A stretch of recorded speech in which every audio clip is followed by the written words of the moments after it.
On this episode of That One Movie Podcast, Holden, we are going to do spoiler reviews for lots of shows, lots of episodes of shows. First off, we're going to finish up our Ahsoka review. The season 1 finale of Ahsoka dropped, so we will take a look at that and see how do we feel about the season wrapping up. Are we good with those threads? Also, Holden, we're going to take a look at Gen V, episode 4. Continuing on that, can it keep the momentum of the strong start? And then finally, Holden, Loki is back for its second season. Talk about the first episode there as well. But beforehand, all right, first off, if you want to jump straight to those discussions, check out the time codes down in the description. They will be spoilers. So if you haven't seen those things, do not watch those yet. All right, skip around them. However, beforehand, we are going to talk about the news from this week in the world of entertainment. Holden, what is on the docket for this week? So first we'll be covering the trailers for Silent Night and Priscilla, Jimmy. We'll be talking about potential season 2 for Ahsoka might be happening, sounds like. And we'll also be mentioning, apparently they're making a Cyberpunk movie. So Cyberpunk 2077. Yeah, 2077. Yeah, just to be extra clear about that. So if any of those discussions interest you, again, time codes down in the description, whether you are on YouTube or your podcast platform of choice. With that being said, I'm Jimmy Youthy. I'm Holden Sutter. And it's time for TOMP. TOMP.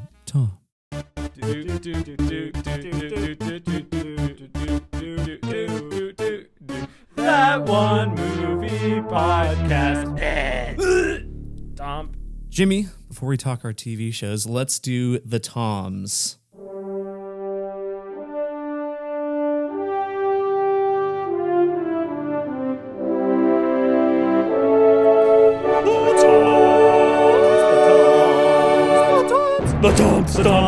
The TOMs. TOMs is the rapid fire segment in which we rate the news of the week in the world of entertainment on a scale of 3 famous TOMs, Brokaw, Bombadil, and Bergeron. Brokaw's the highest, Bombadil's the lowest, and Bergeron is somewhere in between. Jimmy, we did it. It was close. I feel like if I could be a little bit more seamless from the Brokaw to Bombadil transition. Think? Brokaw's, like if I had one, Brokaw's the highest, I see. Bombadil's the lowest, and then while I'm It's holding the up, closest we've been. while I'm holding up Bombadil, I switch out Brokaw for You need to be Bergeron. constantly rotating and what boom. hand it's in. So And then there we free go up the for next our one. audio only listeners. Get some of that good ASMR action into your ears. Trailers, Holden. First off, Silent Night. Silent Night. Not to be confused with Violent Night. Yes. Which came out last year. It was pretty good. It's almost like, which one of these is going to be the better movie? Violent Night was pretty solid. Here we have Silent Night. Of course, this is directed by John Woo, famous, legendary director of action movies. Trailer doesn't let you forget that. No, it is a lot about like, hey, John Woo, he's great. Remember how cool John Woo's action movies are? I didn't realize this is the first English language movie he's directed since Mission Impossible 2. Yeah, I was going to say, I'm like, what else has he done in Hollywood lately? Yeah, nothing since then. And Mission Impossible 2. Wow, that's the worst one. It is the worst one. I have seen like one of his other big Hollywood movies though is Face Off, which I think is very funny and very entertaining. Like that movie, I think it has a cult status for a reason, much better than Mission Impossible 2. Wow, there we go. It should be called Mission Impossible Woo. Yeah. There you go. But look, so the premise from the trailer is this guy's kid dies. Yeah. And then he wants revenge. He's planning on killing everybody on Christmas Eve, which is hilarious in the trailer when it's like December 24th on his calendar. Kill them all. Kill them all on his nice calendar. They do the Invincible thing with the titles where more blood shows up progressively. The thing that I didn't know watching this trailer until I was reading more about it is apparently there's no dialogue in this movie. And that's the main reason I wanted to talk about it, because we did see this in the theater. It was like, yeah, it looks fine. Before our Saw X screening. Yeah, but apparently, like, aside from maybe some like background like radio chatter and stuff, there's no dialogue in this movie. Really? Yeah. So well, maybe he's like Bumblebee and he only uses the radio to talk. Maybe, yeah, that'd be smart. Ho ho ho! My Tommy gun don't like you. Merry Christmas, you filthy animal. That'd be pretty funny. No, so it's starring Joel Kinnaman, who's Rick Flag in the Suicide Squad. Yeah. Discount Alexander Skarsgård. They do look very similar. When the trailer first started, I thought he was Alexander Skarsgård. Oh, okay. And then I was disappointed that he wasn't. Although Rick Flag, actor, I mean, he does a good job as Rick Flag. Don't know him from anything else. Yeah, the action in this trailer, it looks quite a bit of fun, very over the top from at least the two Hollywood John Woo movies I've seen. Very similar in that regard. I don't know. What else did you think? I'm like, they got to lean into the cartoonishness of this. Some of it, I mean, a lot of it is done for real, but then there's also things that are very CGI. Yeah. And so lean into it. I don't know. It is very John Wickian that it's like just very simple revenge quest story thing, except it's not his dog, it's his child. Yeah. So, less empathy from me there, know. I'm just kidding. So we'll see how it is. It's on the radar. It's not a must watch for me. It's like, let's see what people say about it. So for that reason, Holden, I'm going to pick up my Tom Bergeron. Yeah, I will give it, I'll give it a Bergeron as well. Yeah, I'm interested to see the fact that it's like no dialogue does make it more interesting to me. And apparently that's like in the trailer, like when he gets shot, he like loses his voice. That's like the thing. Oh, I see. That's why there's like the thing on his throat. But yeah, it's interesting. We'll see. If it's and then though. they put in one of those car radios right here. Yeah. What do they call those? Like a CB radio. Yeah, like a trucker. But they like I don't know. Yeah. The thing that you can take out of the car, like the console. No, not the console. Stereo. I don't know. There's a word. Yeah, that's okay. We're extremely intelligent car people. We are. We know a lot about cars. Next trailer, Holden, is Priscilla. Priscilla, yes. As in Priscilla Presley or Priscilla Beauvier. What's her name? Yeah, Beauvier. Something like that. But anyway, this is a biopic about Priscilla Presley, directed by Sofia Coppola. And yeah, it seems to be, I mean, obviously more of her side of things. We just got the Elvis movie last year and whatever. Seems to be taking a more critical look at that relationship, more in depth. Apparently, so I'm not entirely sure how it all works out. I've seen that Priscilla Presley is supposedly an executive producer on this. I've also seen that she's still alive. Yeah, I think so. Yeah. Oh my gosh. I've also seen that the Elvis Presley estate itself doesn't like this movie and so did not grant any rights to any of his music for this movie. So there's probably not going to be any Elvis music in it. So I don't really know how that all works out. Ain't nothing but a hound dog. Elvis stole this song from someone else. But so yeah, I think it's going to be more critical at looking at least Elvis as a person. So I don't know, it's been getting a lot of good buzz around festivals, especially for performance-wise. So it might be something to be looking for, especially come award season. It'd be hilarious if the guy who played Elvis won Best Supporting Actor. That would be really funny. He's over Austin Butler. He's Jacob Elordi, who is in Euphoria, and he's very good in that. So yeah, I don't know. What do you think of the trailer? Well, I thought it was. I did not like how they, represented me. Oh, I didn't. Elvis. I didn't like realize we had Elvis. I guess the rumors are true. He never really died. He's been here in Jimmy's apartment. Yeah, no, I got off that toilet and I flushed it, and I even washed my hands. Good job. Yeah. Just been hanging out since. Yeah. Well, He walked out already. Yeah, listen, you must have made him feel bad. It was pretty rude of Elvis to just come in and say. I was asking you what you thought of the trailer. Yeah, well, he kind of stepped over me, but it is Elvis. So. Yeah, it's true. What do you think? I thought put it on the radar. We'll see. I've already seen one Elvis movie in the last 20 years. That's enough for me. So maybe 20 years from now, I'll watch this Bergeron. It's like, for me, it's almost like Guillermo del Toro's Pinocchio. Like, I'm sure this movie could be fantastic. I'll watch it in 10 years when I get around to it. What if it's a Best Picture nominee? Oh, then I have to watch it, don't I, Holden? Yeah. Just like the last one. That's true. That is true. Just like the last one. It could be. I could also see this just being a actor-nominated film. Yeah.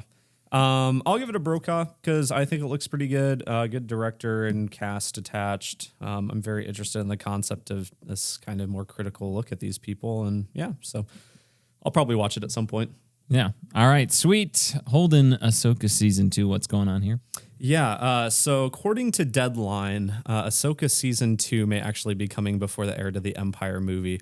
This is their quote. Some fans have speculated that Dave Filoni's standalone feature film, which will be a culmination of his Disney Plus Lucasfilm universe of The Mandalorian, Book of Boba Fett, and Ahsoka, etc., centers around Thrawn, and that is poised to be next. However, we hear that Ahsoka Season 2 is more of a reality in this conversation, but nothing is locked yet. Tonight, there were no placards teasing that Ahsoka would return in the immediate future.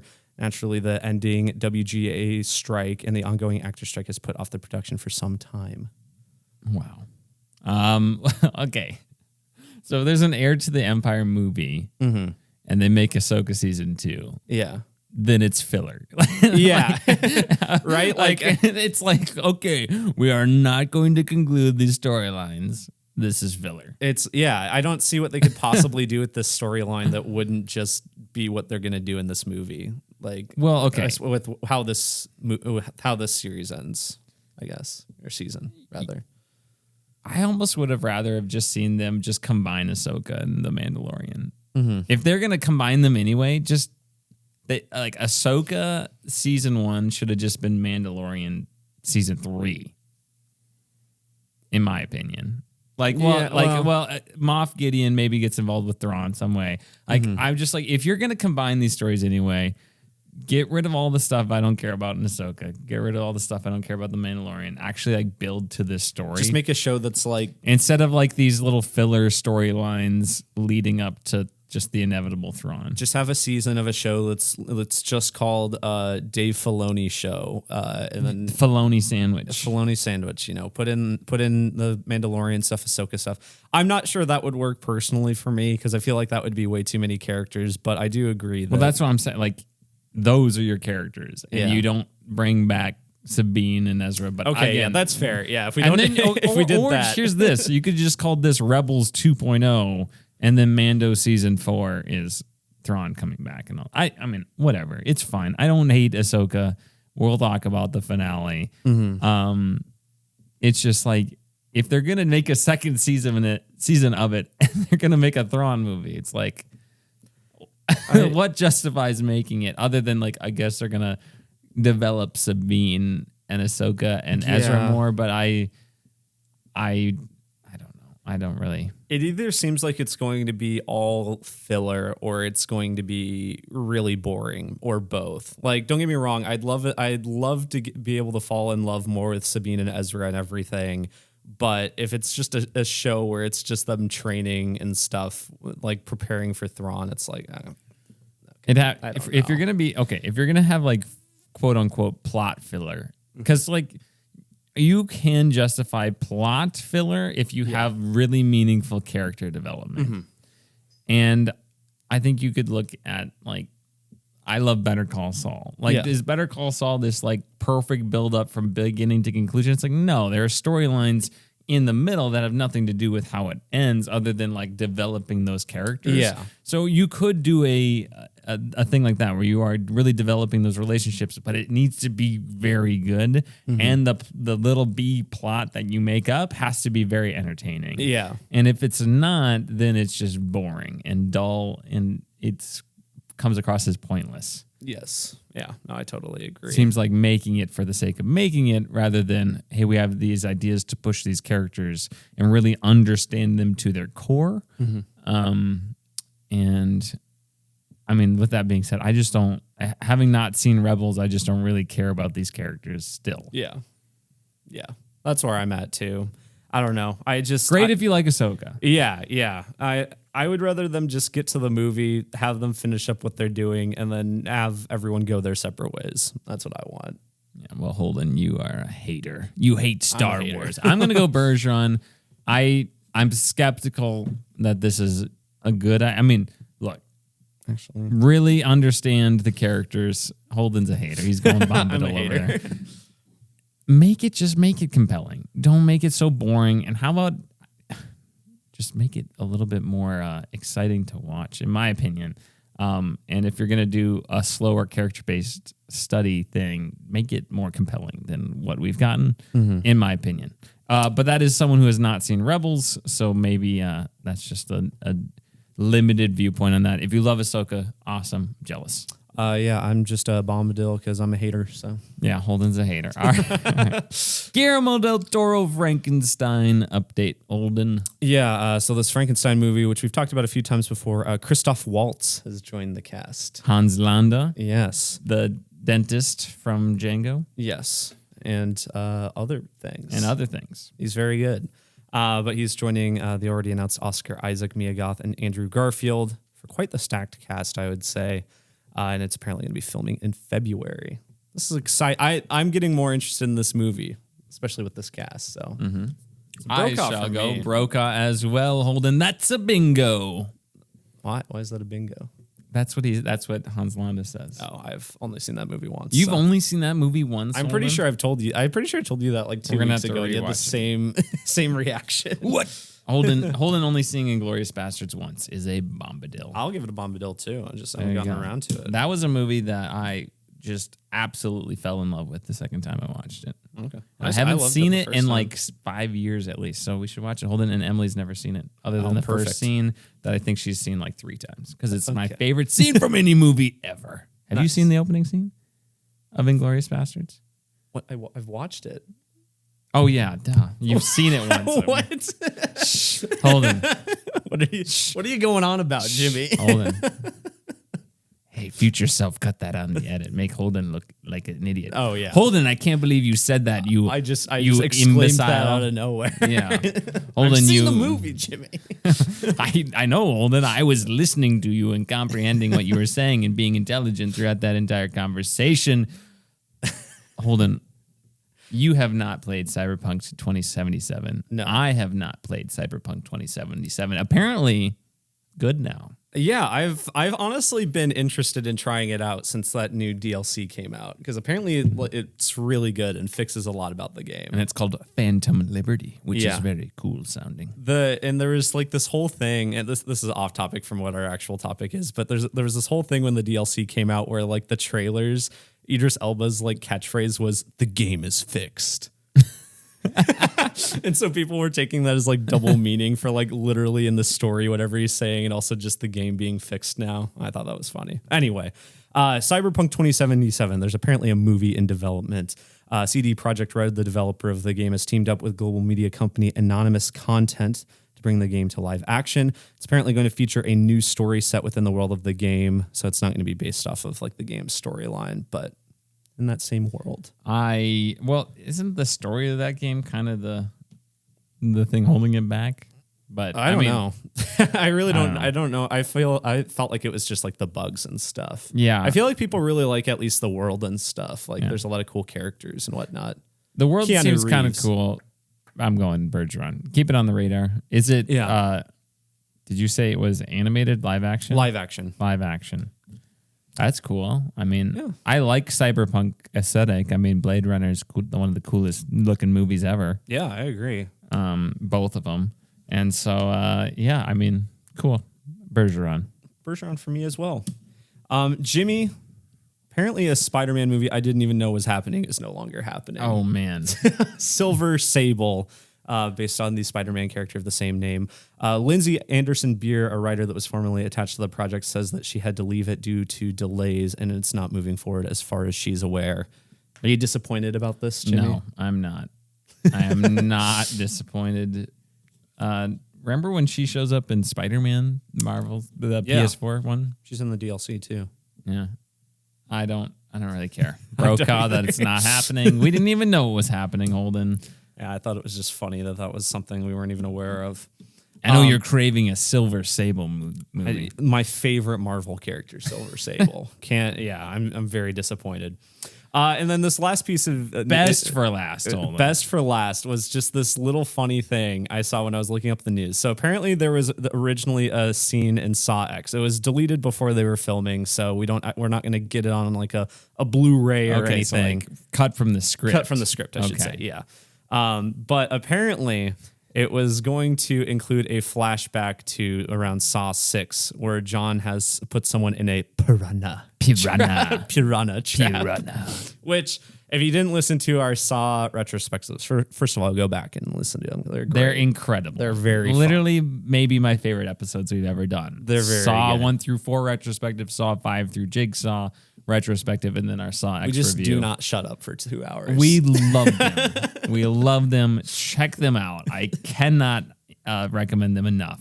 But anyways, in Saw 6, there's like this weird moment that we mentioned where John's in this guy's office just like looking at this fish tank full of piranhas, and he just says, piranha. It's really funny. It's just like out of nowhere. And apparently they were going to like call back to that and have someone who worked for that guy, the insurance guy in Saw 6, like he was going to be in a piranha trap. And it was kind of unclear as to how it's connected to like the larger story of Saw X, because what was essentially shared was one of the writers like showing a screenshot of like one of the old scripts. So we didn't get full context or anything, but that sounds hilarious. I wish they would have kept that. Yeah, but like from a timeline standpoint, he didn't set up the Saw 6 game. That's So, true. Well, yeah, Hoffman? I guess. Well, I guess Hoffman? maybe it was like, Little Saw 11 opening trap for Hoffman. or I guess maybe like what I would have taken it as, maybe not. Maybe it's not necessarily a flashback to Saw 6 or whatever, but it's like, because obviously he would have met that guy by now, the insurance guy. So he just takes out revenge on one of the guys right then or something. I don't know. It wouldn't have made much sense. No, it doesn't make any sense, Holden. But neither do But these that's movies, almost like the beauty of it. Brokaw. I mean, Brokaw to know that this existed at some point. Yeah, this is. I'm glad Let's they see called it. back to that very Release funny the line. piranha trap. Release the piranha trap. Piranha. The piranha cut. My sister-in-law got married this weekend. Shout out to David and Grace. Congratulations. Shout out, if yeah. you're listening to this. They listen to the pod from time to time. Nice. I had a relative on my wife's side come up to me. Says, why do you like the Saw movie so much? What is with your fascination of these? And then I'm like, it's hard to put into words, but they're incredible. Yeah. And I said the closest thing I can compare it to is like Fast and Furious. Yeah, Like, it's just it's like very similar. in except that it's just regard. they're just shorter and more entertaining. more easily digestible from at least like a time, perspective. It's also like probably easier to like throw up, too. Like, to digest, maybe but then to almost, regurgitate. Yeah, or maybe almost less like harder to digest in that way. But Harder to keep things down. Easier going in, harder to keep it down. yeah. There we go. Holden, that wraps up the Toms this week, which means it is time to dive into our spoiler discussion of the season 1 finale of Ahsoka. Yes.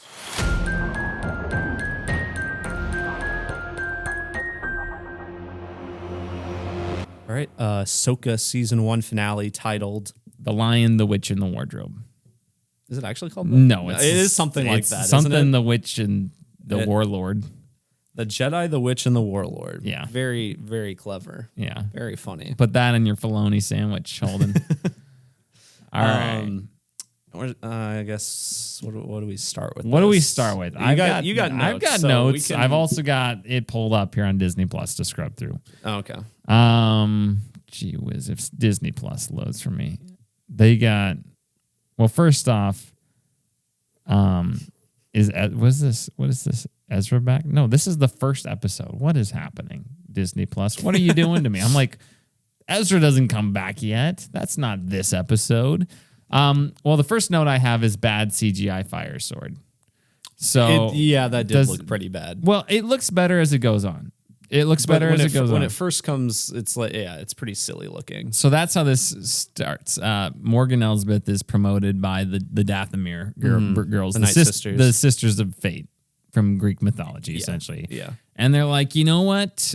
You deserve a promotion. So now you Not get weird marks on monetary, your face. not in the budget this year, not in this economy. No. Boy, ever since that woke New Republic came over. It's- For real. Yeah, without that stability of the empire, monetary improvement, but we will turn your eyes black. You'll get some pretty sweet makeup, You'll get some and you'll get tattoos. this sword. Yeah, which She's is it explained? Do they just give her the sword? I don't remember them. Well, like, she saying. just dies. So does Yeah. it really matter? They're like, you need something cool to fight Ahsoka with at the end of the episode and get killed with. So let's have this lady. Can't wait for the Mandalorian to also have this sword at some point. You think that's going to happen? I don't know. It is a cool idea. There's the shot of Thrawn. The shot of Thrawn with the Shot of Thrawn. the shot of Thrawn with the TIE fighters going behind him is pretty cool. When he's like, dispense two TIE fighters to the Jedi or whatever. Yeah, I love that conversation because he's like, I will never underestimate a Jedi. And he's like, dispense two TIE fighters to go take two them of out. them over there. That should be enough. But the shot of him like it going out, that's a pretty cool shot. kinda Like cool. they definitely storyboarded that from the beginning. Cool. My note literally says, never underestimate the Jedi. And then in parentheses, send just two firefighters. So they're racing in to try to get into the tower, right? Is that the next thing here? No. Ezra makes his new lightsaber. Yeah, that's a And lot of Hu fun. Yang's like, that's not how you make a lightsaber. He's like, oh yeah, and he ignites it. And he's like, oh, I guess that's how you make a lightsaber because that's the same way that other guy from Rebels did it. And he's like, yep. That's cool. I love that guy from Rebels that I've never seen. And then Ahsoka goes, you know what? You were right, Sabine. This is the thing. And I'm like ripping the hair out of my head. Like, this is the exact thing that we said, do not do this in the final episode. Her line or one of her lines is literally just like, well, my gamble paid off.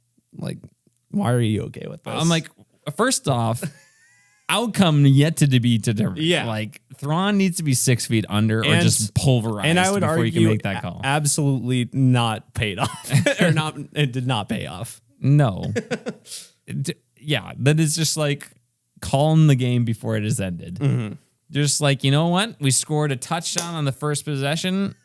I think we got it, guys. I think we won this one. It's like, no, you have the entire rest of the game to play. Mm-hmm. So I totally know what that means. Yeah, there you go. So, boy, I just wanted to bang my head against a wall. Yeah, for that. No, I was thinking that the whole time. I was like, God, Jimmy's probably hating this right now. I hate it too. It's just annoying that Ahsoka's just okay with it. She's just like, you know what? You learned your lesson. You learned your lesson. Even I though learned. I don't know how you would think that. She's like, you know what? I was too hard on you. You were right. I'll be here no matter what. No consequences for your stupidity. Mm-hmm. Golly, makes me upset. Goldface Trooper does nothing. he really does.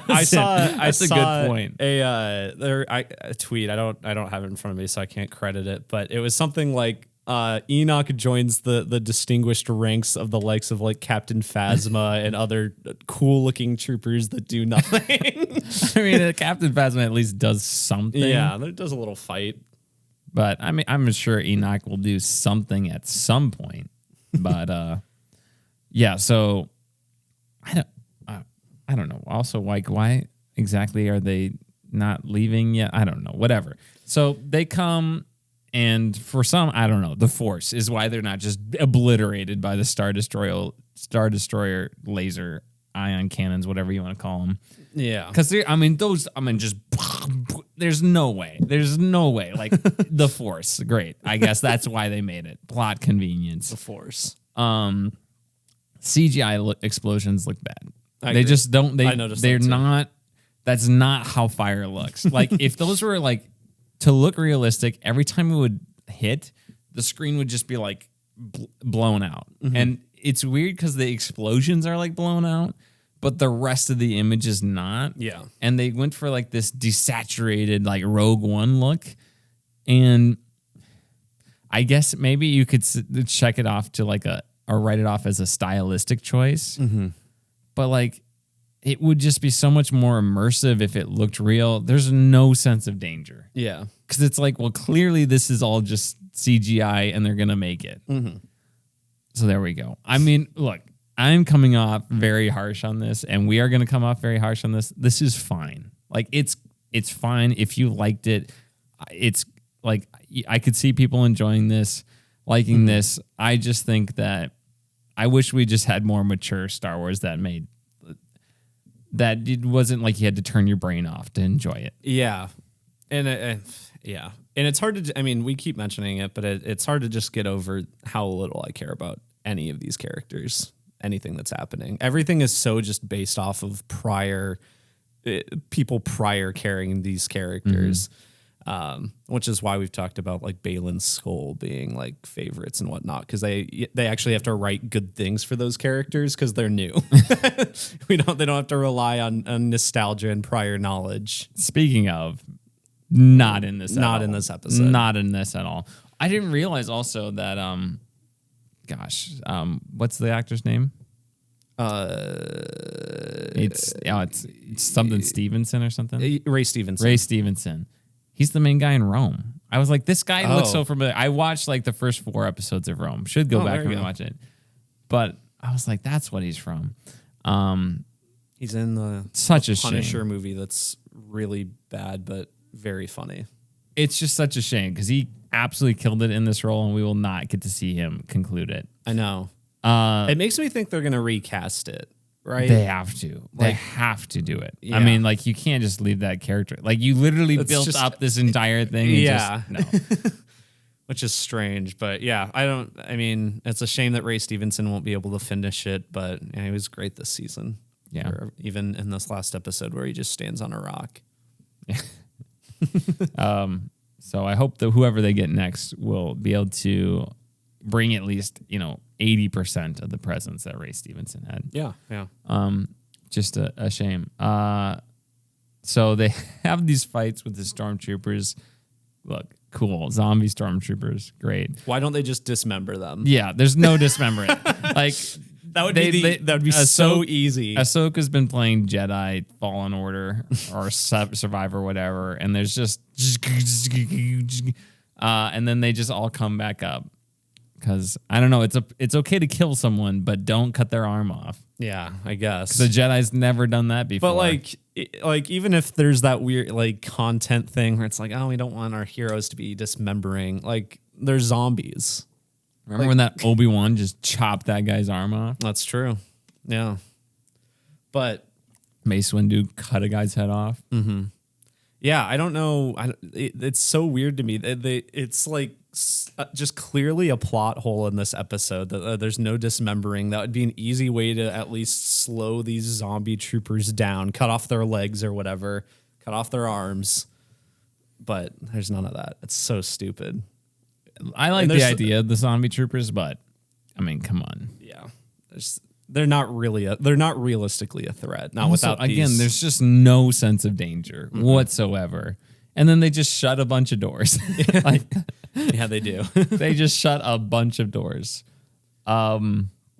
I put that decapitation, LOL. When she does like cut one of their heads off, it's like behind a pillar. Like the camera moves, like she goes to swing, and then it's like it goes behind the pillar, and then you see like the head roll off. Oh, yeah. Hilarious! Can't watch that. I don't think the fight choreography in this episode is very good. Oh, I mean, when they're standing there just deflecting the blaster bolts, is just that's it. They look so bored. It's so lame. It's so lame. I would even argue like. When you have Ahsoka versus Morgan later, it feels very staged. There's a lot of points where I'm like, it feels like Ahsoka is like pulling back for no like just to get to the next part. It felt very unnatural to me. But I thought that fight was better. But then again, like the troopers just don't shoot. They just stand there and watch. Yeah, don't help. Yeah. Which cool honor, I guess. I don't know, but it's not like they've established these people as super highly honorable Jon Snow characters. Yeah. Oh my gosh, Holden, you're not going to believe this, but Sabine used the Force. No way. Who Unbelievable. Incredible. Who could have seen this coming? I cannot for the life of me understand why Ezra trusted her to do that. Oh, well, I'm just talking about when she even just grabbed her lightsaber and did the little Rey Kylo Ren trick. That's right. Yeah, I forgot about that death. And then all of a sudden, like that just took all of her abilities. And then she's like, you know what, Ezra? I bet I could launch you 1,000 feet into a Star Destroyer. Force push you Ezra's all that like, way. F no. F no.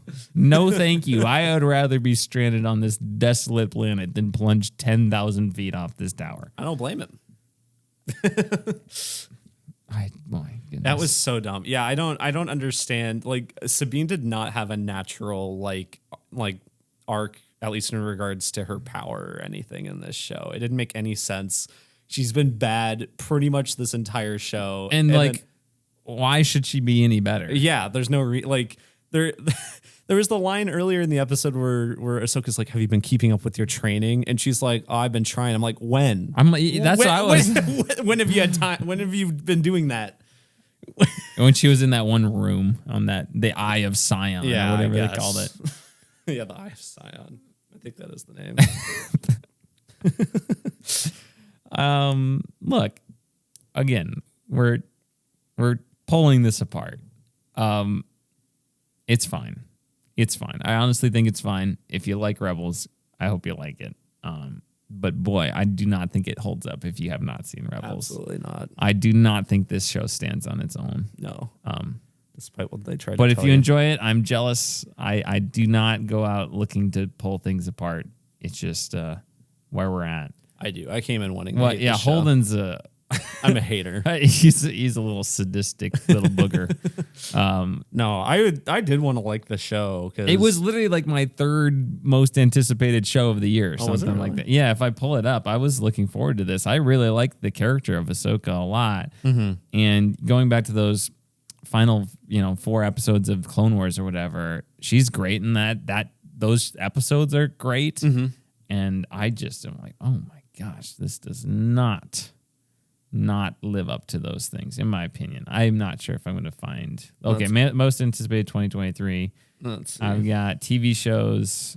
Oh, I guess it's number 6. So I have it behind The Last of Us, Mando season 3, Gen V, Succession season 4, Loki season 2, and then Ahsoka. But I mean, like the things it's behind, that was really highly that makes anticipated. sense placement wise. I think I had it higher at one point, and then I moved it down.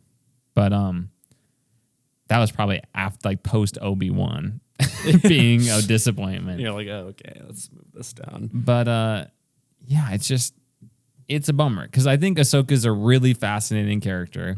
She has this connection with Anakin Skywalker, which just at the end of the episode, He's what just is he there. doing? He's just hanging out. Wait a second, I feel something.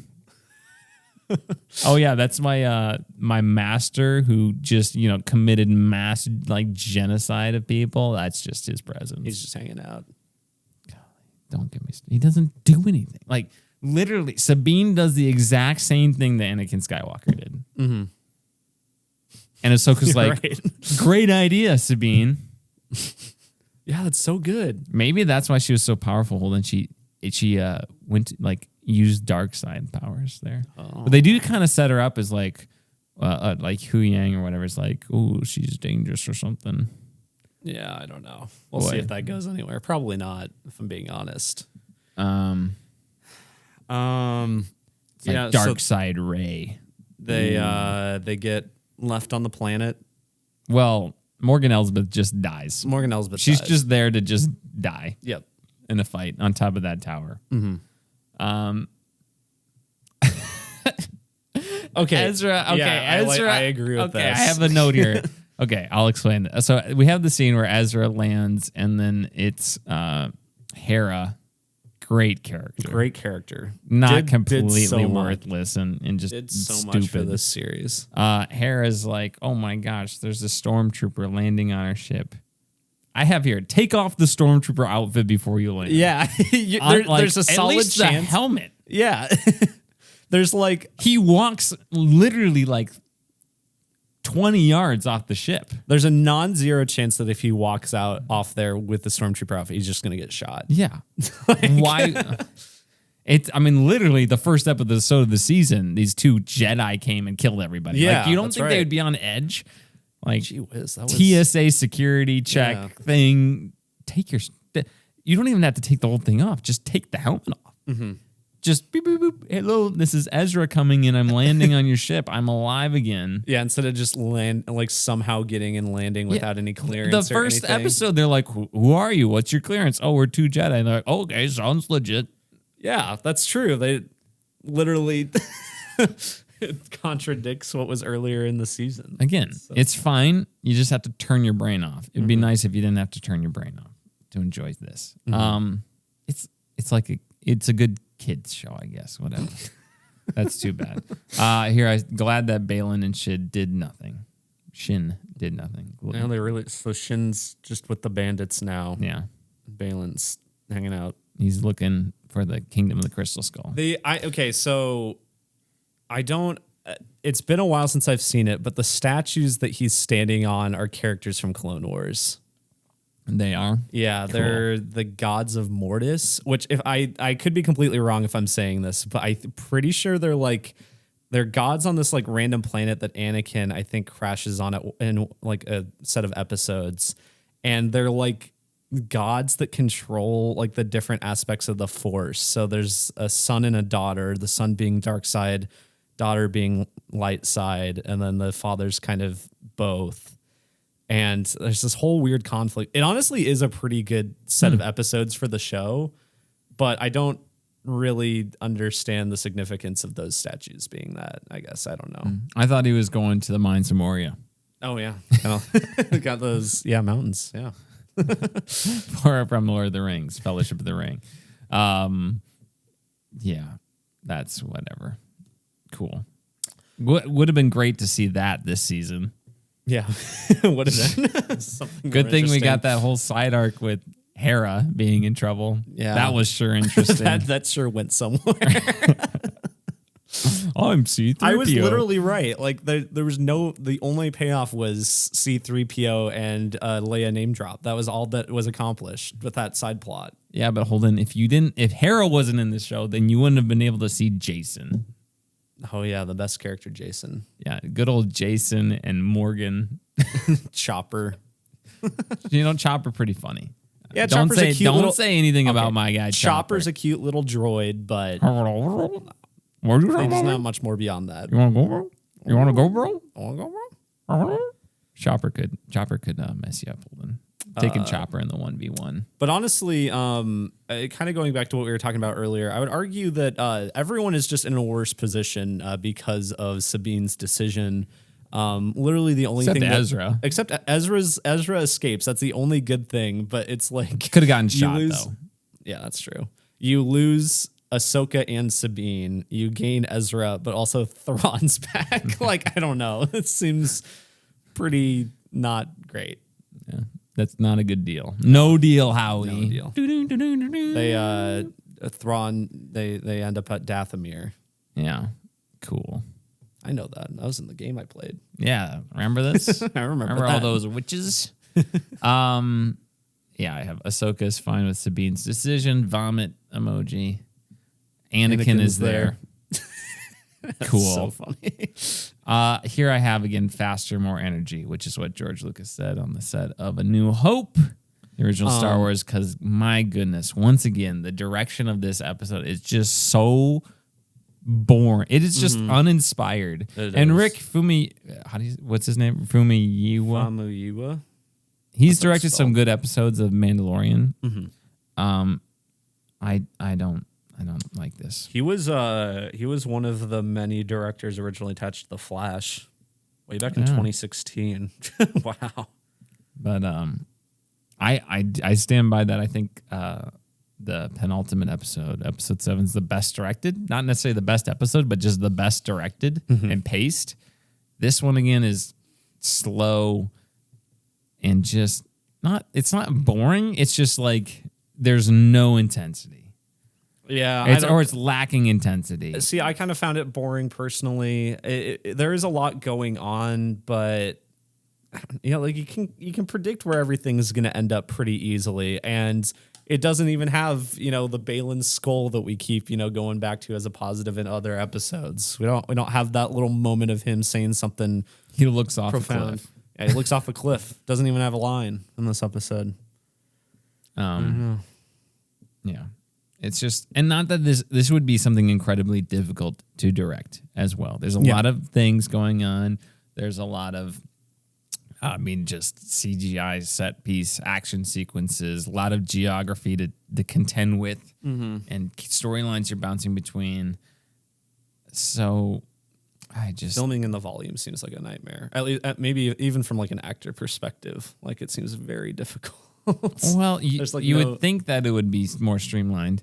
Yeah, I don't know. And how much of this was in the volume? How much of it was like an actual set for some of these things? I would think that some of these things would be an actual set. Yeah, I mean, the stuff in the wilderness is just in the volume. Yeah, I think a lot of the stuff in this episode is volume, but it is hard to tell, which is kind of good, I guess. Yeah, it wasn't distracting. No, but it's just like it just was very mediocre, which is a shame because I think Thrawn's an interesting character and premise. I think Ahsoka's a very interesting character. I don't think Sabine and Ezra are all that interesting or have that great of chemistry from this, but from what I could tell on like Star Wars Reddit, people were saying Sabine is much more interesting in Rebels, at least. I could see that. It's too bad because I think the pieces were there, and I think ultimately we got a product that is fine. I think people who like Rebels will find it entertaining, but did not win me over as a kind of more neutral. Yeah. No, I'm in the exact same boat. I made a comparison a couple maybe like for the 6th or 5th episode to the Lord of the Rings show.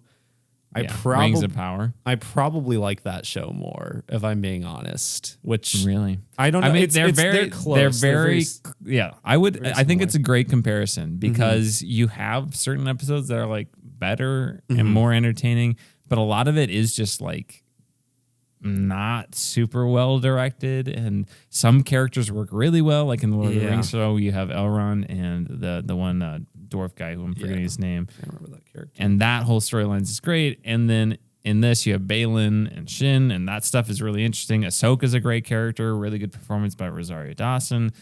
Thrawn's really compelling. It's just like it's less than the sum of its parts. Yeah, and you have Hayden Christensen coming back. I could just be looking back on that show much more fonder than I was when I first watched it, because I remember really not. You didn't even it. want to review it. I know. I did finish and we did. it. We took a break. We did. I do think it got better by the end, but I think at the very least with that show, since it's its own thing, you have to set up each character. So each character, it doesn't just feel like a continuation that you missed of those characters. Yeah. It is like they are actual, good or bad, they are actual good or actually characters. So I don't know. And it looked pretty good. Yeah. I think that show looked probably better than this one. I agree. Yeah. Not that this looks bad. No. I think this show actually looks better than a lot of other stuff that's been in the volume. Yeah. I agree. Outside of some of those CGI explosions we talked about, that just like once you like they don't necessarily look bad if you're not thinking about them, but then you compare them to like a movie with actual explosions in it, and it's just like that doesn't look real. It doesn't feel real. The music was pretty good this episode. It's very John Williams-y this episode especially, but it's the music has been good. Yeah, the music has been good for this series, and I think that's one of its strengths. Sounds like there's a season 2. We'll see how that goes. We'll see. I mean, till then, I would say they are finding the footing for the characters, but Dave Filoni's been writing these characters for a long time now, so yeah, I don't know. That's where I'm at. Do you want to give a rating to the season, Holden, or now that it's complete? Yeah, I'll give it like a 5.5 probably. All right. Very middle of the road for me. Well, that's our first show that we're talking about today. We're going to dive into Gen V next. Gen V, let's do it.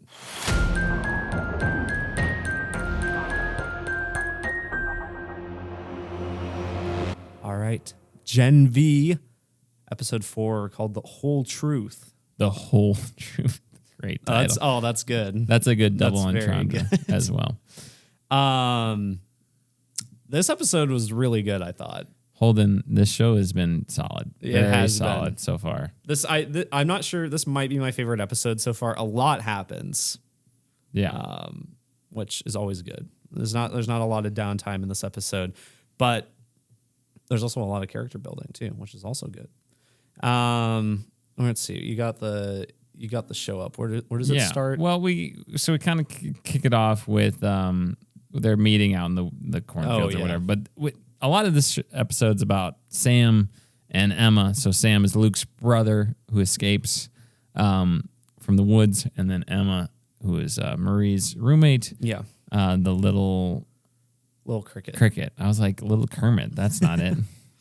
Little cricket. A lot of their relationship developing. We get more of a sense of what's going on in Sam's head, and kind of, the torment that he's under. So it's just kind of briefly introducing us to them, but then we get quickly introduced to the standout character of this episode. Knight, yes. Tech Knight. Obviously inspired by like unsolved mysteries and whatnot. Just great side character I who love only this gets character. better as the episode goes on. Just a fantastic The Boys parody of something. Yeah, he's great. I mean, I'm not sure how much more. He seems like he's mostly one-off for this episode. I'll see if he comes back at all. But I think he's wanting to be like a recurring little bit character as we go through, kind of like they have for like the news anchors and whatnot. Yeah, but it's a very good performance. But his power is really cool, honestly, in terms of this universe, because he's this like celebrity detective guy, and his whole thing is that he's very perceptive. He's like the most perceptive individual in the world, A la Sherlock Holmes, Robert Downey Jr. version, where it's like slow motion. That's true. Zoom in. Oh, this, and he's like thinking. You've got some sweat on your brow, kind of thing, and your Ace Ventura style. Yeah, your heart rate has elevated slightly. And it's a very cool power because I mean it is like they make it clear, and it kind of feeds into what these like the school and everything, how there are a lot of people with powers, but not all of them really get to be like actual heroes. Some of them become celebrities, and like this power, it doesn't really lend itself necessarily to day-to-day crime fighting, so this is what he uses it for, and it's just very cool. And he's also just very narcissistic and hilarious, very funny. Yeah. Very, very funny. Great performance by Derek Wilson as Tech Knight. Okay. I'm gonna look it up real quick. He might be related to Owen and Luke Wilson. He kind of looks like at least Luke Wilson. Okay, go for it. I'm gonna go look it up. But say what you want to say. So he comes and he basically blackmails what's her face? The Dean. I forget the character's name. Dean Shetty. Okay, never mind. I'm wrong. It's just in that one shot you had up. You Mark it in the time codes. Holden was wrong. It's the first time it's ever happened. But Dean Shetty, he's basically like, you're right. I gotta leave the top 5 alone. I'm going after you. Maybe is that later on in the episode actually when he does that, or is she like saying leave the top 5 alone now? She says leave the top 5 alone. Okay. At the beginning. At the beginning. Okay. Later on in the episode, we get Marie's trying to figure out where Emma is, so she goes to that one psychic guy. Yeah, clairvoyant or whatever. And he's like, oh yeah, I can figure out all this stuff, and he's like, kind of like traps her, and he's gonna like assault her. It seems. Yeah, it's kind of unclear what his intentions are, but doesn't seem to be good. Doesn't seem to be good. And doesn't end up very well for him. It doesn't. And you always think The Boys goes as far as it can go, and it finds ways to go farther. Yeah, it's very funny. Makes his Johnson explode. Yeah, which is it's not only funny because of the visual, which is great, but also it's interesting because like we were speculating, can Marie manipulate blood inside the human body? Yeah, which she seems surprised that she did that. So I'm guessing that was like kind of a panic, fight or flight thing that she doesn't necessarily have control over, but she has the ability to, it seems, in some capacity. So that guy is in. Oh man, yeah. Ouch! Owie! Yikes! So that was. It seemed to be that existed to establish that part of her powers, that she can indeed manipulate blood within the human body to make you explode. Yeah. A la Scales Mermaids Are Real. Which again, look up the ending of Scales Mermaids Are Real on YouTube. So funny. Which is basically a Disney Channel movie with that ending. Mm-hmm. Incredible. Please check it out. Do yourself the favor. But one of the scenes I think, which is a real strength, is the class interrogation scene, where she's going to the class. Well, we do have Andre blown up on the interviews or whatever, and he's like, "We'll save it in the edit." Yeah, that's right. Yeah, he interviews a bunch of the classmates. I think he interviews Jordan and the touch one. I can't remember that. Is that the girlfriend? Yeah. Yeah. I can't remember her name. I can't remember her name off the top of my head either. She's Kate. Kate. Okay. Yep. Yeah. So he's interviewing them, and he's kind of making them all uncomfortable. Clearly reading into everything because of his powers and everything, and and then Andre blows up and gets angry, and rightfully so. Tech Knight's kind of a piece of work. He's a piece of work, to put it nicely.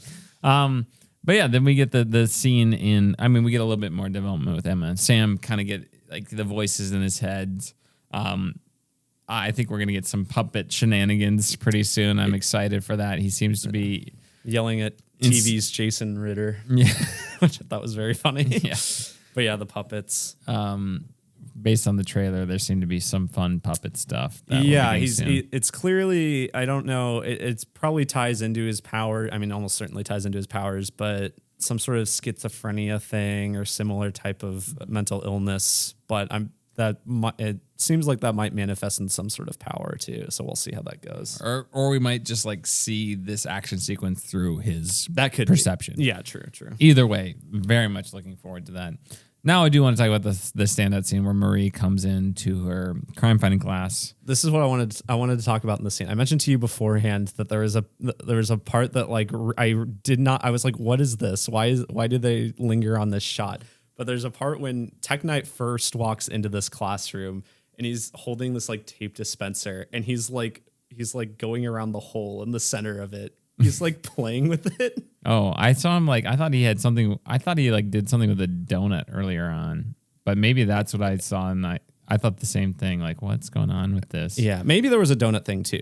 I just noticed that going through the second time, since obviously what we learned later, there's just foreshadows. You probably got it. But really, that twist, it's really so funny. That he's got a brain tumor, which for some reason forces him to have this fetish. Yeah, for holes. Just holes in general, any hole.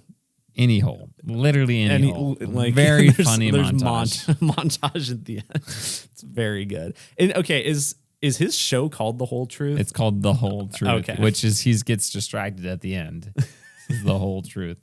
But this whole sequence is really funny. Yeah, there's the tape dispenser. He's just finagling it a little bit. Just funny. He's walking by the tree at the end. Yeah, sees that. I'm going to need a few minutes alone, please. Just really funny. It's very good. And he's been caught on camera too. So. Yeah. And I love how that's how Dean Shetty gets back at him. Yeah, it's very good. He's like, God dang it. Well, because I was like, how are they, like, this guy is clearly, like, in this situation, he has the advantage in, like, every way. He's very, like, his power is very, very useful here and everything. How are they going to get out of it? And, well, something quite embarrassing. But the scene with Maria Moreau where she admits that it was Jordan who did it. Yeah. And he's like, well, there's an interrogation, and just how, like you said, the perception, how it zoomed in, really seamless. That the visual effects on that, I didn't even notice how well it was done because I was so engrossed in the scene. Now reflecting, it's like, wow, that was just the zoom enhance. The CGI looked really good.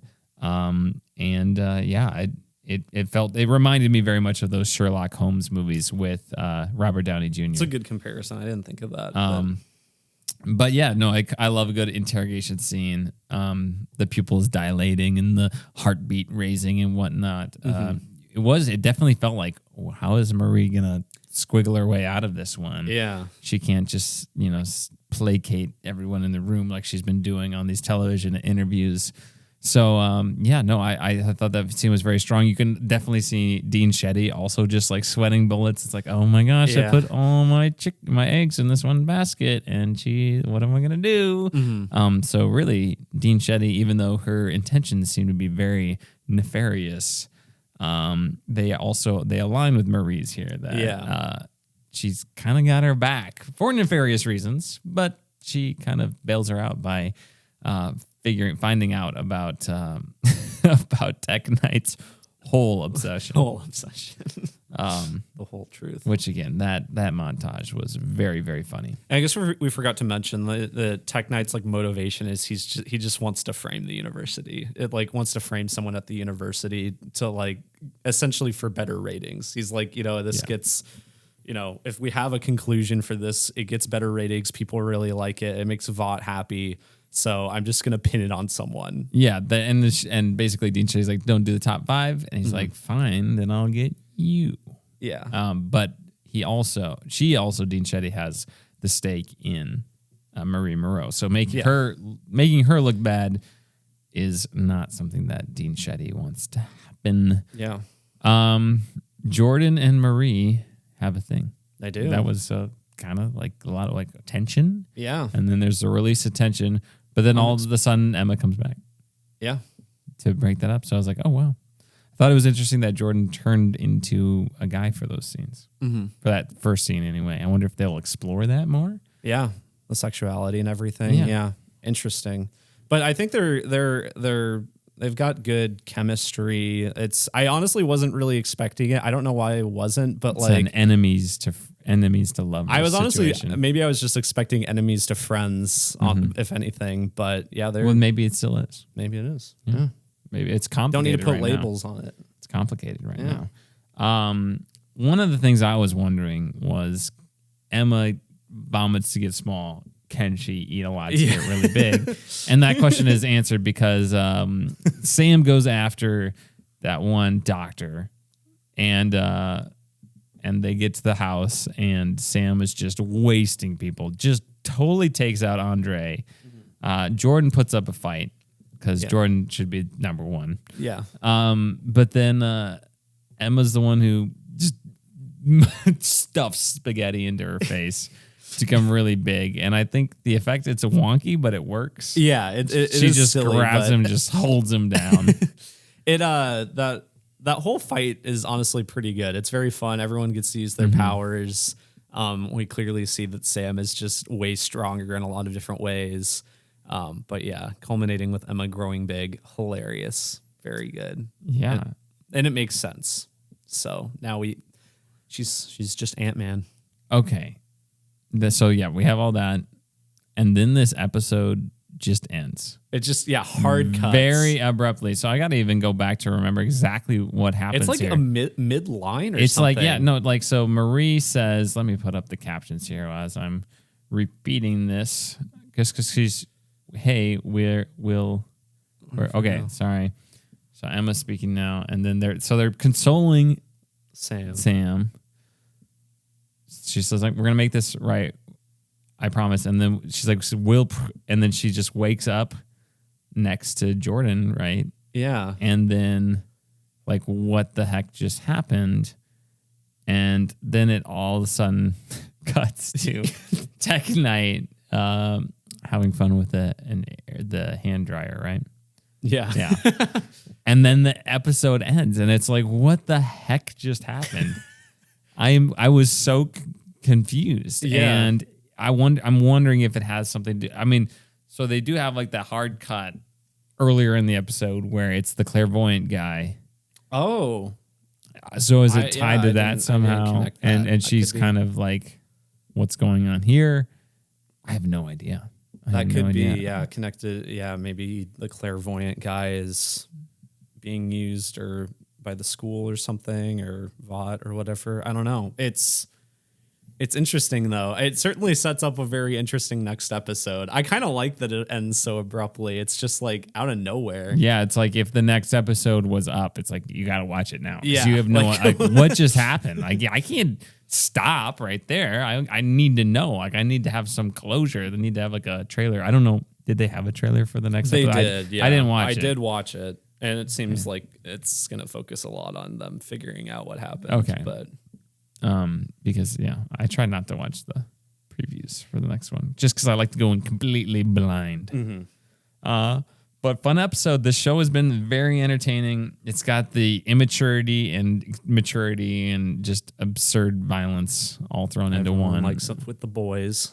So yeah, it's just it's every bit as entertaining and the boys-esque as the boys is. So far, I would say it's really a solid. very worthwhile spinoff. Mm-hmm. Continuing on, so we'll see how it can keep rolling. How many episodes we got here? 8 episodes. 8 episodes. So we're halfway through. Halfway done already.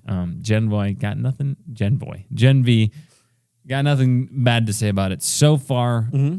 Anything else to say, Holden? I don't think so. No, I'm really liking it. So. All right. Stay tuned for our episode 5 review next week. But speaking of episodes that we need to review, Holden, Loki Season 2 just started. Let's talk spoiler-filled discussion recapping that first episode.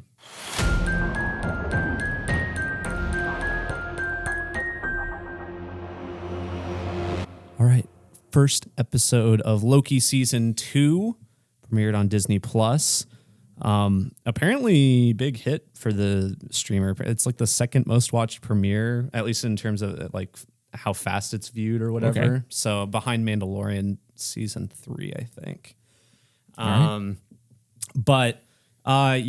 We both quite liked the first season of Loki.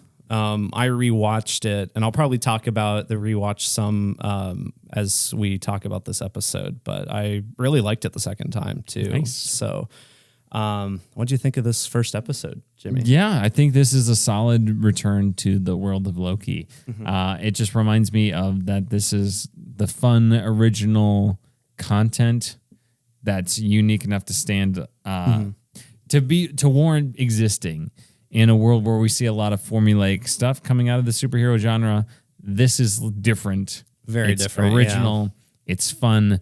The characters are interesting. The chemistry is great. It's well written. It's well directed, and the score continues to be just. Oh, the awesome. score is so good. It's like Natalie Holt is it's a great. reminder of how great the score is. Honestly, this first episode was adding Ke Huy Quan to the mix. He was a delight Very much so. in this episode. I think the show looks good as well.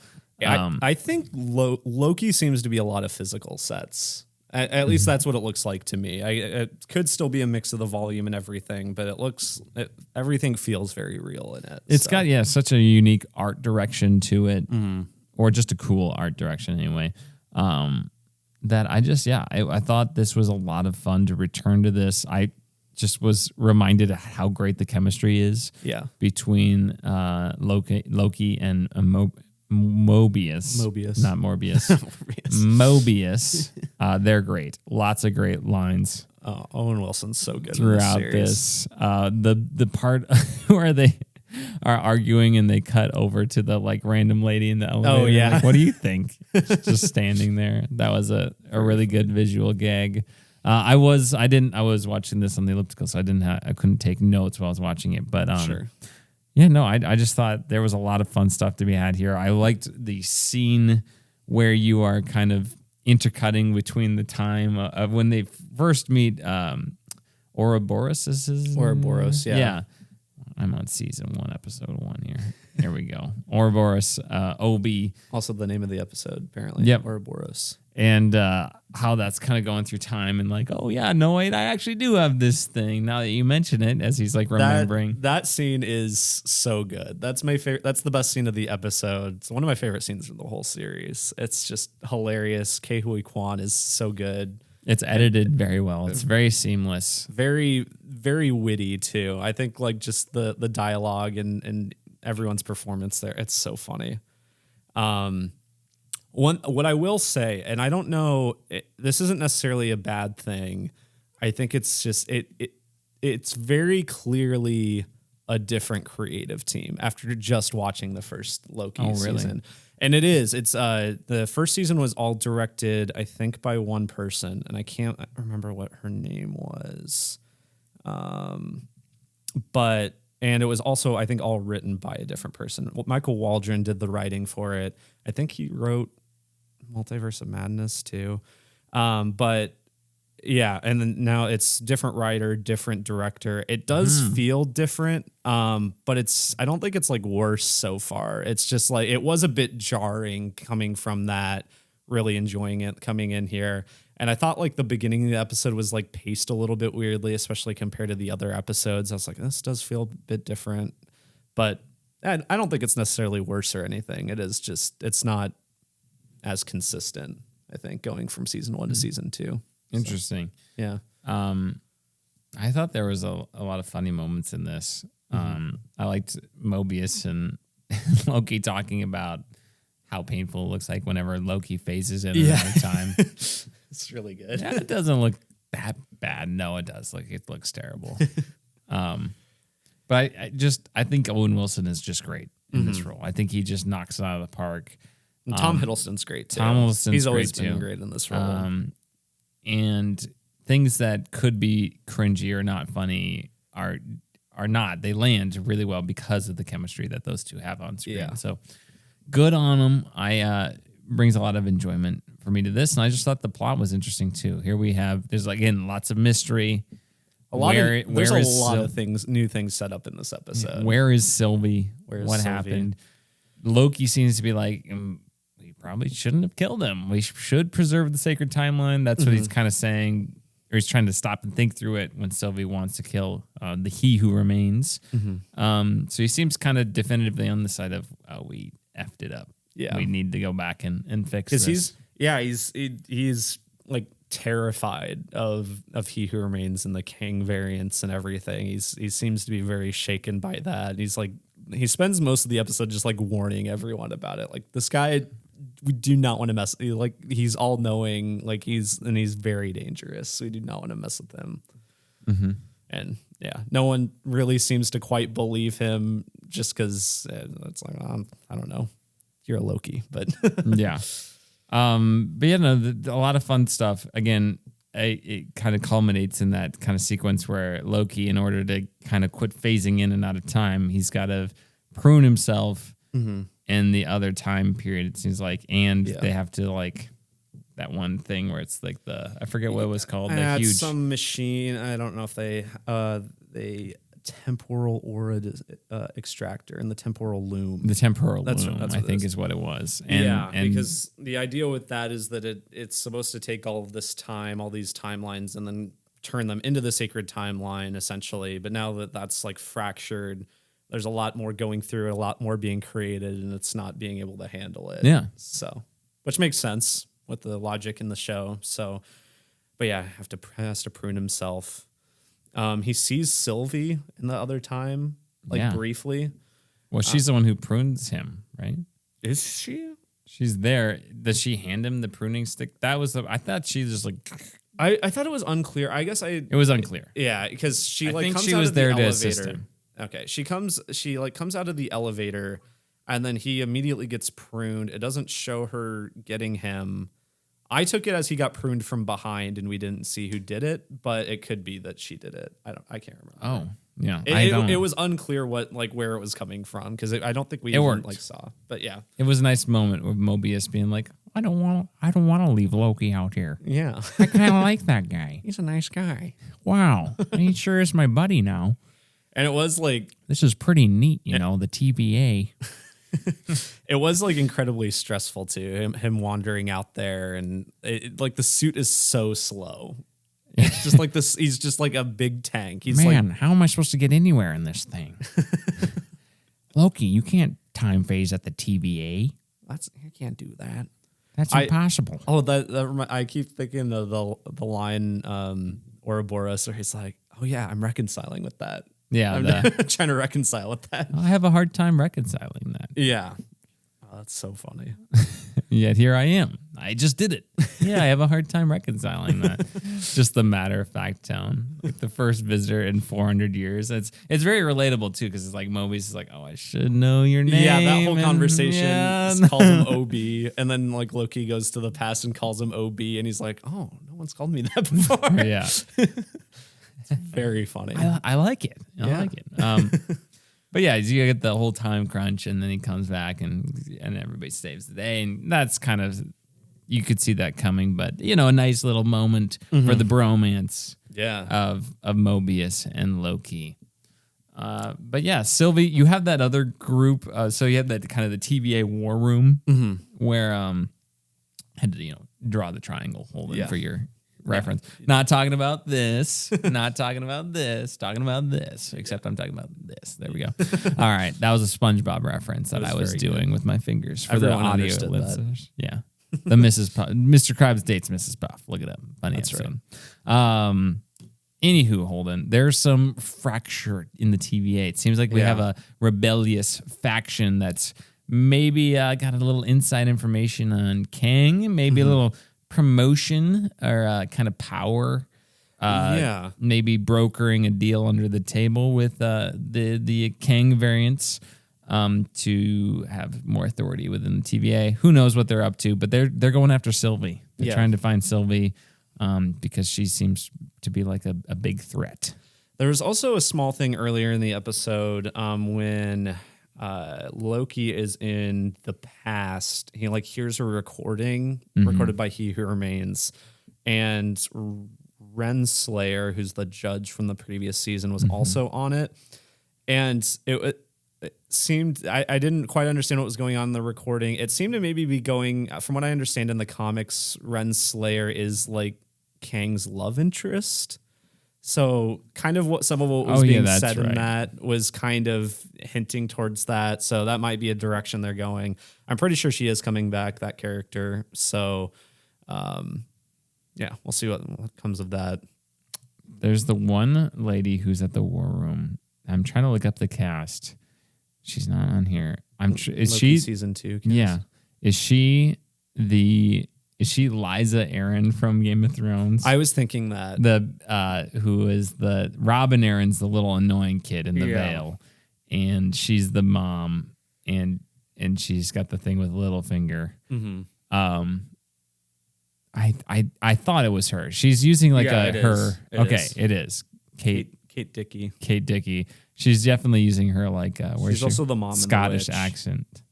She's the mom in The Witch too. Pretty sure. Forgot that. I watched that before I watched Game of Thrones, I think. So that would explain why. No, I watched that.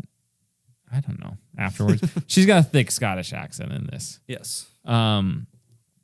So that kind of explains why it would be hard to recognize her. But she seems to be in charge of this kind of whole operation to undermine Loki and Mobius's efforts. So we'll see how that plays out. Seems like she's going to be an antagonist. Yeah.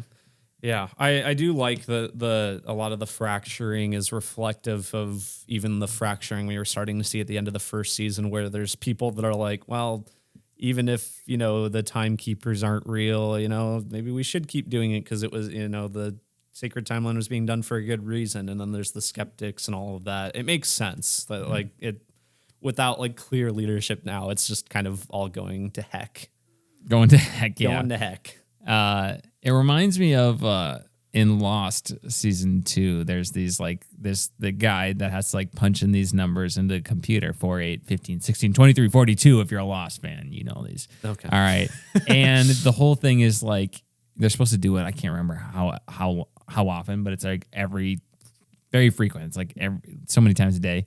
And if they don't, something bad's gonna happen. And they're just told this, and it's is something actually bad going to happen if you stop doing it or not? And it's kind of do you take that risk or not? It's a pretty compelling question whether they should do it or not, but it kind of reminds me of that. Do we do this thing that we're not sure if it's actually a good thing or necessary? Yeah. Or, it's kind of interrupting a lot of other things, or should we not? Also interesting to be hey, we were kidnapped out of our lives. Yeah. And put here. One of the good lines was, I have no memory of my memory being wiped. Yeah, that was pretty good. That was very funny. Man. Wilson's just so good. Yeah, he's got a few good lines in this episode already. But I mean, obviously, we're going to go to time and stuff, go through time and jump around to all these things. Episode kind of ends with Sylvie going to McDonald's in Oklahoma in the 1980s. I'll have one of. I want to try everything. I was like, oh yeah, that's right. McDonald's had their whole thing, sponsorship thing. Yeah, which we'll see how egregious that is beyond this. But yeah, I gained the impression that she's just like maybe might just look to settle down there or something after causing all this. She's like ready to just kind of hang out for a bit. So makes sense. She's been running her whole life. So get some nuggies. Yeah, get some. Their new chicken McNuggets or whatever they said. Oh no, I'm in the 70s I'm or in whatever. I'm in the Ahsoka variant or 80s or Ahsoka timeline. Here's Thrawn. Thrawn's a Kang variant. I hope that happens at some point in this series. We get a flash of the Star Wars universe. We are destined for a Marvel movie that the twist at the end is it takes place in an alternate timeline, like that's or a universe or whatever. Oh yeah, probably. Like not the main one. Like Probably. we're destined for that. I cannot believe it hasn't happened yet. Yeah, honestly. And when it does, here it is. Yeah, you heard it here first. Yeah. That's what's going to happen in the Marvels. There we go. No, I don't think the Marvels, but something else. Yeah. Anything else to say about the first episode, Holden? I think it was a really solid start. I enjoyed it thoroughly. We got 6 episodes again this season. Loki season 1 is probably my favorite Marvel TV thing they've done on Disney Plus. Oh, 100% for me. I guess, what do I like second? WandaVision? I don't even know what else. That'd probably be my second. It's not Falcon and No, it's the not Winter Soldier, whatever. Certainly not that. I liked Miss Marvel, but I haven't seen that I think one. I like Haven't seen WandaVision She-Hulk. more. Yeah. Not Hawkeye, Holden? Not Hawkeye. Boy. I like She-Hulk enough. But Yeah. All right. So there we go. Episode 2 review reactions coming at you next week. Otherwise, Holden, let's dive to our fight. Whoa, what happened with my voice there? I don't know. Little kind of voice crack thing, but kind of not. Cut that out. Cut that out, future Jimmy. Holden, what are you talking about? Voice cracks thing? Holden, they didn't have any voice cracks in there. No. On to our final segment, which will be, of course, what are you doing? What are you doing? What are you doing? No, what are you doing? What are you doing? No, what are you doing? What are you doing? All right, Jimmy. This week, I edited the sacred timeline of this podcast to make you look like a fool, Holden. no, Jimmy. I am the one who remains. I am the one who edits. He who edits. Yeah, so we should at the start of every episode have little names come up here, and yours just he who edits. He who Mine's edits. He who freeloads. He who mooches. He who mooches. I'm gonna make you look silly in all the thumbnails from here on out. That's good. That's Yeah, good. you'll be I would picking your expect nose. nothing else. Yeah. There we go. Now it's on there. It just says Loki episode 1, season 2, episode 1 review, and it's just a picture of you picking your nose. That'll get some clicks. But this week, Jimmy, I did finish Loki, watched it all.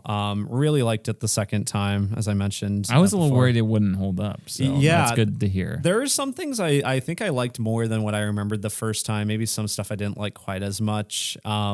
I remember the first time. I don't remember if we disliked this or not. The whole thing where they have to essentially get Loki's character development back in a scene. They show him everything that happens in the MCU. Oh, that's right. I remember thinking that was I don't know how better you could do that. Honestly, second time I think it worked better for me. Because it kind of felt like prior to watching it, he was already in the episode he had been kind of growing. I don't know. It worked better for me, I guess. Anyway, still Mephisto. good though. Is it going to be Mephisto? Is it going to be Mephisto? Maybe it will be this season. Maybe it will. We need to start that speculation now.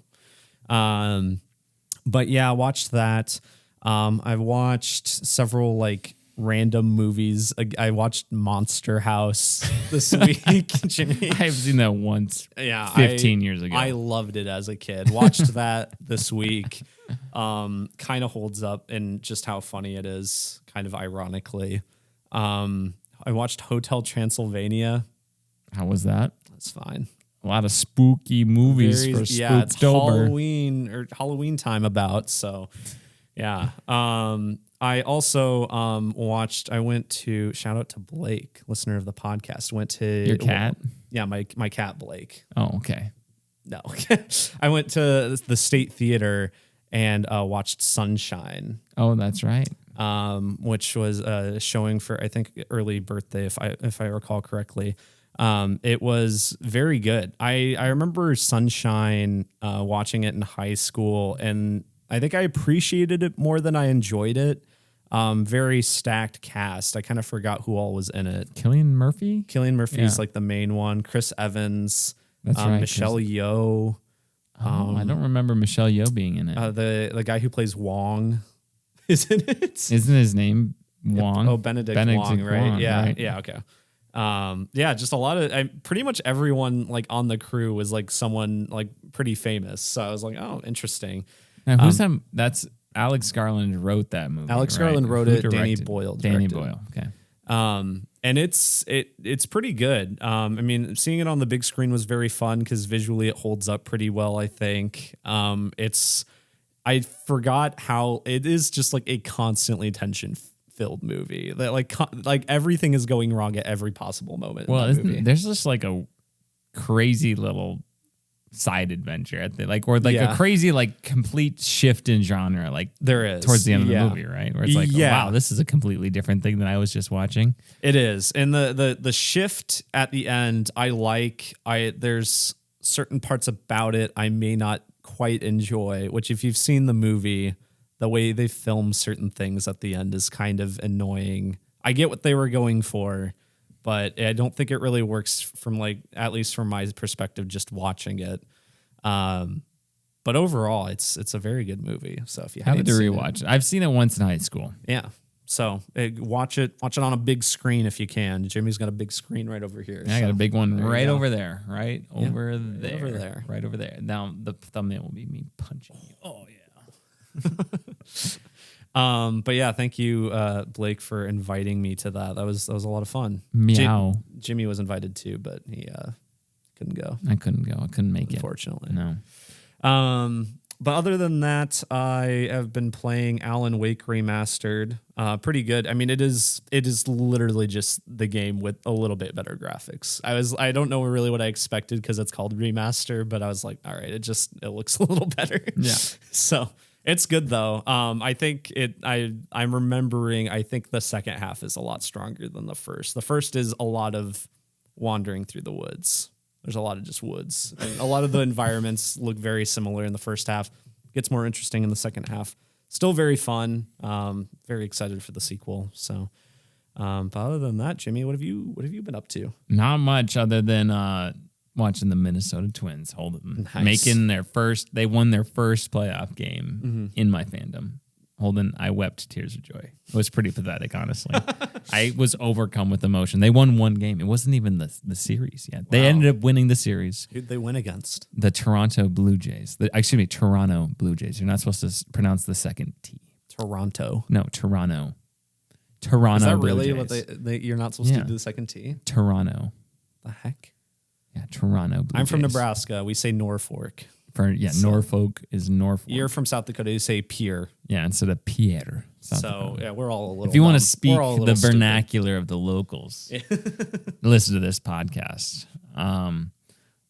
So that's been really exciting, Holden. They actually have a legitimate shot to make an actual run at the World Series, which is kind of cool. That's cool. But and exciting and bound to end in disappointment. I'm going to the game tomorrow, actually, as of recording this. So I'm taking a personal day from school, and wow, yeah, so that's very exciting. That is exciting. So hopefully I get this pod edited tonight. Yeah. Before I leave. But yeah, I haven't been doing that because of watching a bunch of stuff because of the Twins baseball team. My sister-in-law again got married this weekend, so shout out to them. Also shout out to Donnie and Kate, who asked me yesterday at the wedding when we were gonna release our Loki season 2 episode 1 review. So shout out to you guys if you're still listening. You didn't just quit listening once you were done with that. Skip to the Loki part. And if you didn't listen anymore, disappointing. Disappointing. No. But still But appreciate they you. won't know we're disappointed if they haven't listened to this No, point. but we know David might, and that's his cousin. So Okay. they're very close. So David, I need you to ask Donnie if he still listened to this point, okay? Yeah, All we right. need to know this. Thank you. All right. It's critical information for the podcast. Otherwise, Emily and I have been watching more of The Killing Vote, which is they had like a little month-long break in between their 6th and 7th or 7th and 8th episode of the 12. And we're on the 7th episode. They're 72 minutes long, so they're long. The 7th episode is so good so far. It's like incredible. And you guys got to start watching this show. It's like it only is getting better and better, and it's like this mystery. It's very entertaining. The characters are great. It's like suspenseful and action filled, and I really have enjoyed it so far. And people just need to check it out. Like it'd be fun to talk about it with more people. The social commentary is interesting, and yeah, it's very cool. So if you're like, I liked Squid Game. It's based on a digital comic. Yeah, it's based on a comic. It's just this mystery of like, who is this person? There's so many twists and turns. It's wild. It's funny.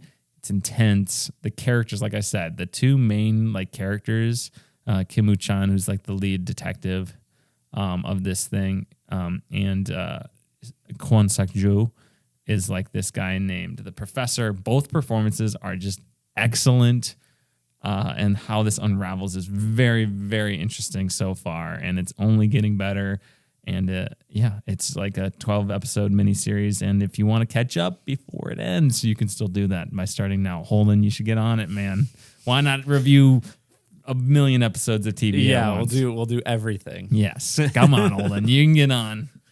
And then otherwise, that's all I got. I have not been able to finish Horizon Forbidden West yet. I'm hoping to find some time before Spider-Man comes out. Come on, Jimmy. In like 11 days or whatever.